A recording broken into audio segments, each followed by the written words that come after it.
जो वास्तव में देशद्रोही हैं, जो संविधान को ना मानने वाले, अपमान करने वाले हैं, वो। तो इसके लिए बामसेफ ने क्या किया कि बामसेफ ने कहा कि संविधान बताओ, संविधान बचाने के लिए क्या जरूरी है, संविधान बताओ। बचा किसे रहे ये भी तो पता रहना चाहिए। ठीक है, हम राम सिंह को बचा रहे बिजनौर में, उसकी जान को खतरा है, वो ने भैया राम सिंह पता ही ना है, तो कोई और ठोक देगा कहीं। हम उसे पता करेंगे तभी तो घेर के रखेंगे। इसलिए ये अभियान चलाया गया था कि संविधान बचाओ, तो संविधान बताओ। इसके लिए सबसे पहले बामसेफ ने संविधान दिवस मनाने का कार्यक्रम शुरू किया, और ये महाराष्ट्र से कार्यक्रम शुरू हुआ था, और आज से मुझे लग रहा है 5-7 साल पहले नजीबाबाद में वहां हमने शुरू किया था, चलता रहा। और उसके बाद पॉपुलर स्कीम में भारत सरकार ने भी एक साल संविधान दिवस मनाया। लेकिन बाद में उनके गुरु लोगों ने कहा कि ये क्या कर रहे हो, सबको संविधान पता लग जाएगा तो गड़बड़ हो जाएगी, तो उन्होंने बंद कर दिया। केवल एक साल संविधान दिवस मनाया, उसके बाद उनका संविधान दिवस खत्म। लेकिन बामसेफ ने जो ये अभियान चलाया है, पहले ये BS4 अभियान चलाया गया था, इसमें कुछ खास लोग थे जो जगह जगह संविधान पर छोटी छोटी चर्चा करते रहे। लेकिन अभी क्या हुआ है, ना सर लिखवा दो, फुल फॉर्म लिख दो, फुल फॉर्म लिख। अभी क्या हुआ है इस बीच कि संविधान की जो है चर्चा जन जन तक पहुंचानी जरूरी है।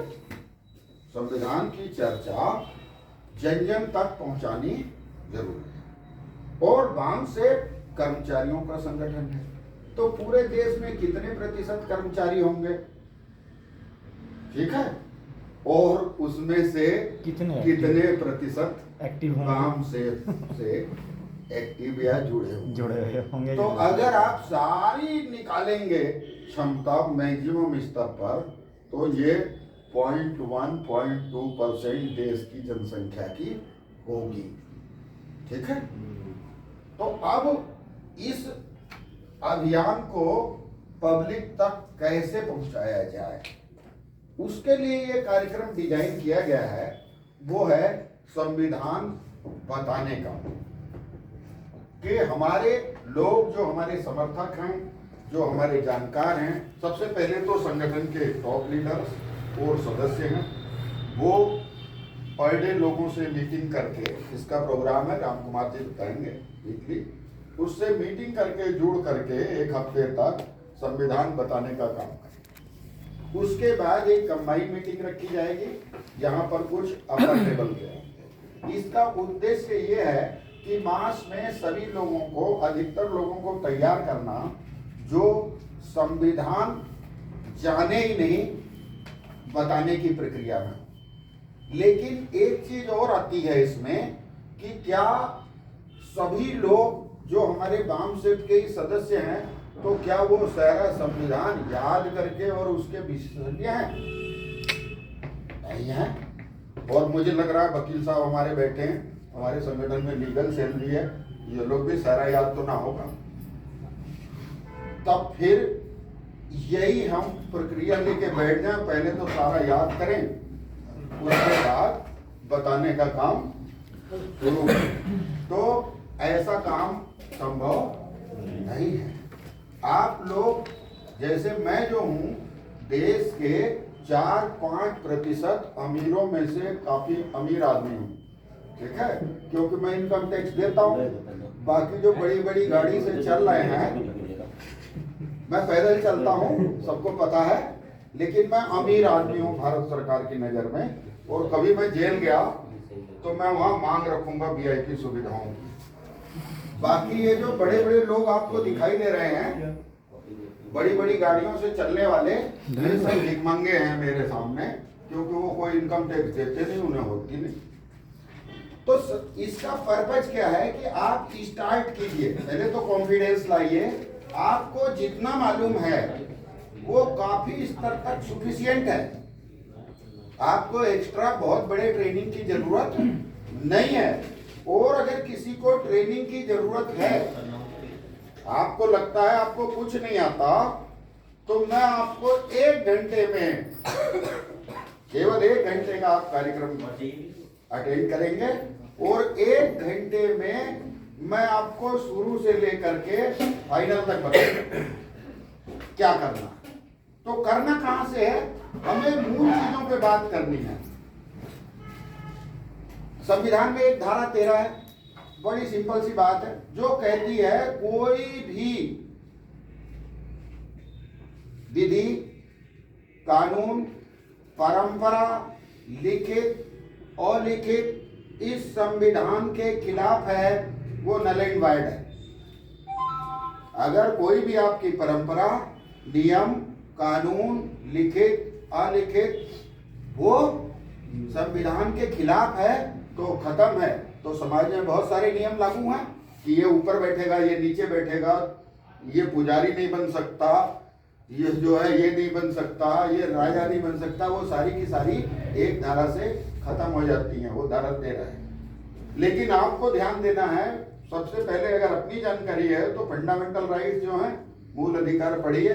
और मूल अधिकार ये हमारे जब तक हैं, जैसे आप समझ लो कि जिन बस्तियों में लोग जाना नहीं चाहते थे, छूना नहीं चाहते थे और चमारों को तो दक्षिण की तरफ घर बनवाते थे कि उनकी हवा, दक्षिण से हवा नहीं चलती, तो उनकी हवा उनके घरों में ना जाए, वो आज उनके पैरों में जाकर के लौट रहे हैं। भैया एक वोट का सवाल है, तो ये वोट का राइट आपको कहां से मिला है, संविधान से मिला है। तो यही मोटी मोटी बातें आपको बतानी है। और अगर सब लोग थोड़ा समय अपना निकाल के, और किसी अपने काम को प्रभावित भी नहीं करना है, आप जो है केवल ये रहेगा कि थोड़ा सा पहले उठ जाइए। अगर आपको काम करना है, आप 1 घंटे पहले उठ जाइए। और अगर आप 15 मिनट ये काम करते हैं तो ये काम इतना हो जाएगा जो आप सोच रहे हैं, उम्मीद है उससे कम से कम 100 गुना। अगर आपने शुरू कर दिया तो ये काम इतना हो जाएगा जो आपकी अपेक्षा से 100 गुना, और इसके परिणाम आपको दिखाई देंगे। तो मैं चाहता हूं कि कुछ लोग नए आए हैं, तो नए लोगों से ये निवेदन रहेगा कि 1-2 कैडर वो अलग से अटेंड करें। ये स्पेशलाइज कैडर है जिसमें हम लोग इसी पे चर्चा कर रहे हैं, और ये कैडर भी नहीं है, फॉर्मल हमारी बातचीत है। तो उसके लिए अटेंड कीजिए, कुछ दिन देखिए। और ये आपके बच्चों के लिए, आपके भविष्य के लिए। बस एक आखिरी बात के साथ मैं अपनी बात खत्म कर रहा हूँ कि जब हमें राइट नहीं थे, तो जिन लोगों ने संविधान के लिए लड़ाई लड़ी, नियमों कानूनों की लड़ाई लड़ी, आपको राइट आदमी बनाने की लड़ाई लड़ी, और आपको बिना कुछ करे मिल गया और आप सक्षम हो गए, आप इस लायक नहीं थे। अब जितने अधिकार आपने एंजॉय किए हैं, ठीक है, कम से कम उतने अधिकार अपनी आने वाली पीढ़ी को छोड़ के जाइए, नहीं तो निकम्मा कहेगा। जैसे कि मान लो पिताजी दे गए थे 50 बीघे जमीन, खुद बेच के खा गए, मौज करते रहे, दारू पीते रहे, तो बेच दिया तो औलादें क्या कहेंगी उसे। तो ऐसा आपके साथ ना हो, हमारे साथ ना हो, हम इसको जस्टिफाई करें। केवल इतना काम करिए कि समाज का भी एक कर्ज है, आपके जीवन का तो जो है वो है ही है, समाज का भी एक कर्ज है, हम उसे उतारने के लिए ही बामसेट में काम करते हैं। तो आप सब लोग इसी प्रेरणा से ध्यान से सुनेंगे, थोड़ा सा काम जरूर करेंगे, क्योंकि बुद्धा ने ये कहा है कि परिणाम काम करने से आएगा, सोचने से केवल नहीं आएगा। तो आप सबसे यही अपेक्षा है कि आप लोग थोड़ा सा सुनेंगे और जैसा भी टूटा फूटा काम शुरू कर देंगे। जो भी समस्याएं आएंगी हम सबको ऑर्गेनाइज करेंगे और बिल्कुल करके दिखाएंगे। जो मैंने आपसे वादा किया, आप काम करके देखिए। अगर 2 महीने में आपकी उम्मीद से 100 गुना सफलता आपको महसूस ना हो तो मुझे पूछ लेना, वो मिलेगी। तो आप लोगों के सहयोग की अपेक्षा है। इसी के साथ मैं अपनी बात समाप्त करता हूँ। सबको जय हिंद, जय।